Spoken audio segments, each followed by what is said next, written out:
Welcome back to the Straw Hat Duo. My name's Charlie, and today we're going over chapter 1084 of One Piece. And in this chapter, we have a Cobra being a badass for the last time, really. Cover page of Weekly Shonen Jump, which, you know what, I could just show you this. Pretty cool picture. But that's just the cover of the magazine, so that can literally be seen anywhere. But the cover page of the story is pretty much all of the ladies of One Piece. All of the main ones. Sugar's even in there. Ulti's in there. I can't think of anybody who's not. I'm sure I'm missing a handful, but even Bonnie's in there in the back. But they're in the water on a beach in swimsuits. So the title of this chapter is The Attempted Murder of a Celestial Dragon. And it starts out inside Pangaea Castle. We're still in the flashback that we ended out last chapter in. It shows Sabo fighting a bunch of guards, and then Bonnie comes up to him. Says, "You're Sabo, right?" Sabo's like, "Wait, Jewelry, Bonnie. Oh, hold on." She goes, "Yeah, let's skip the small talk. I know why you're here. I think we have the same goal." She goes, "I know you're trustworthy because I've been following the revolutionaries. I've been keeping tabs on them." Sabo's like, "I heard Kuma-san had a daughter, but I never really thought anything of it." Then Karasu, as a bird, flies in with keys. This is how they got the keys to the collars for the slaves to free the slaves. They almost get caught, and then we cut a little bit later and we see Sabo and Bonnie talking. Sabo's like, "You're heading to Egghead.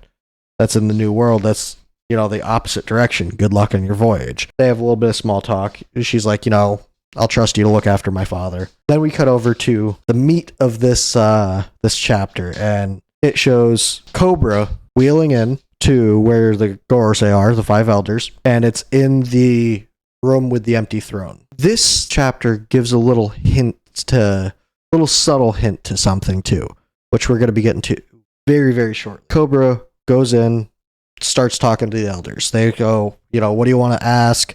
What have you come to ask?" And Cobra's like, "Yeah, perhaps I should start from the beginning." Typical old man of, "Let me tell you a story about back in my day."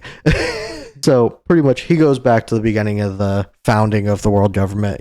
As you're aware, the organization known as the world government was founded 800 years ago when 20 different monarchs came together. This, that, the other thing, and why they're referred to celestial dragons and all that. Little brief history recap. This portion is mostly for the readers who forgot how it all started.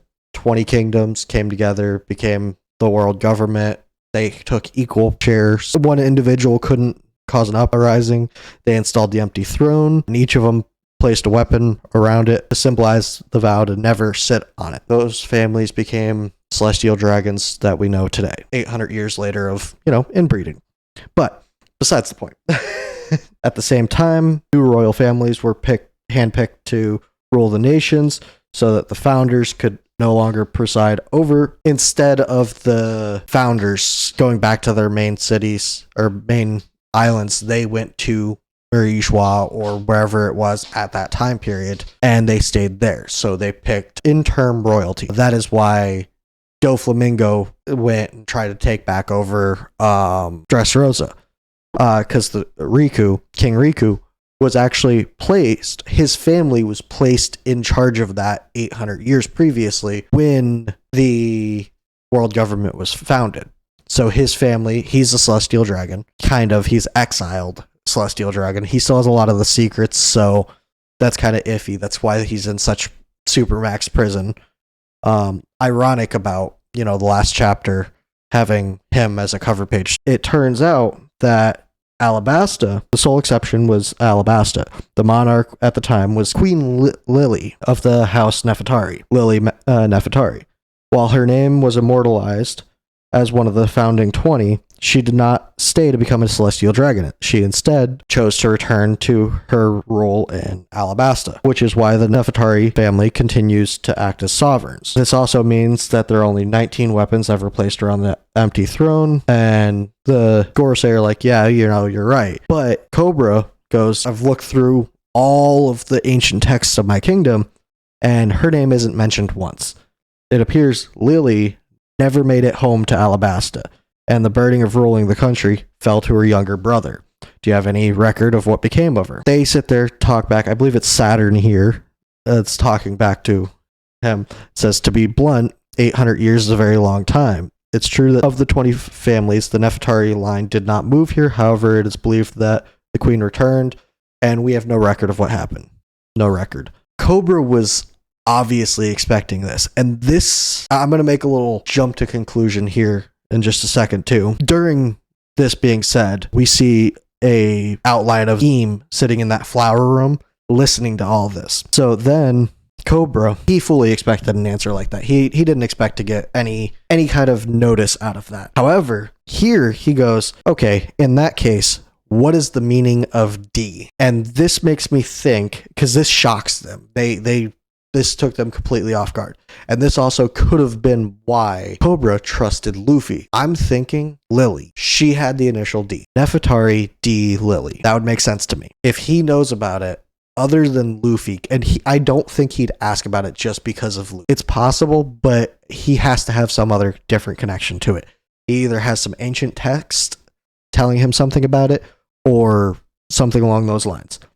But the Gorosei, they're annoyed and shocked. And they're like, why do you ask? Cobra says, the truth is a short letter penned by the queen has been passed down from one generation to the next. And then we cut away. He says, the truth is a short letter was passed down from generation to generation. Doesn't specify that the letter has the answer to what that is, but just that it gives information. So this is definitely why he ends up dead.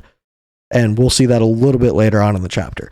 We cut over to a small time period where Kuma is there being used as a slave and trying to capture Shirahoshi for Carlos or Charlos or whatever his name is. There's a bit of a battle. Her brothers try and help. What ends up happening is Leo and the guy who married Dressrosa.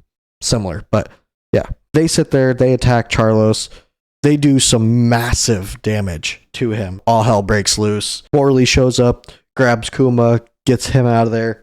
There's a funny line here that just kind of made me laugh. Carlos's father shows up, and it shows Charlos with his head just kind of crushed in. And I don't know if he's dead or not. I doubt it.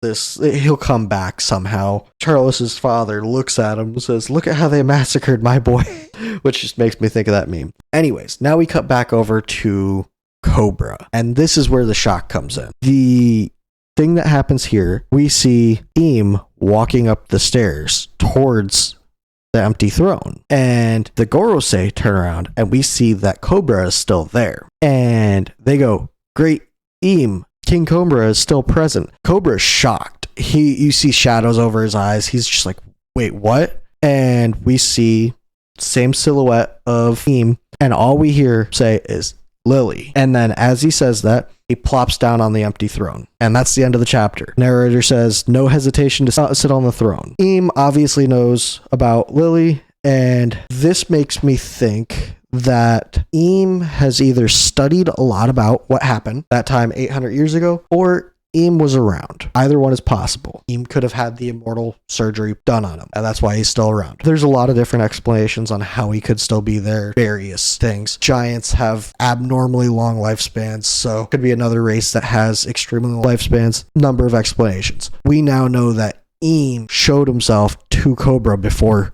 Cobra died. That's a big thing. There's a lot of speculation on Eem at this point. Like, some people, I'm sure, are speculating that Eem is Lily. Could be. Who knows? Could be a corrupt person within the Nefertari family. That was 800 years ago. Just because Cobra and Vivi are good doesn't mean all of his family line was good. Look at Doflamingo's Celestial Dragon sibling, I think his grandfather. He's good. He's a good guy. Tries to help out every chance he gets. There is a break next week. That sucks, because we're definitely not going back to what happened with this. We're probably going to cut back to what's going on with Luffy on Egghead. It's been forever since we followed up with them. This is probably one of the longest times that Luffy's been out of the Straw Hats have been out of the manga, just because there's so much going on. It'll be interesting to look into. I think it's 6-8 chapters that he's been out of it. Let me know what you thought about this chapter. Let me know what you think is going to happen with everything that went on with Eem showing up. Tell me what you think Eem's connection to Lily is. whether it's just through studying, personal meeting, or personal feelings, or if Eam is Lily. Those are all possibilities. Or it could just be he doesn't know anything about her. He's just being creepy because world government's weird, right? But anyways, let us know what you guys thought about that, and we'll see you in the next one.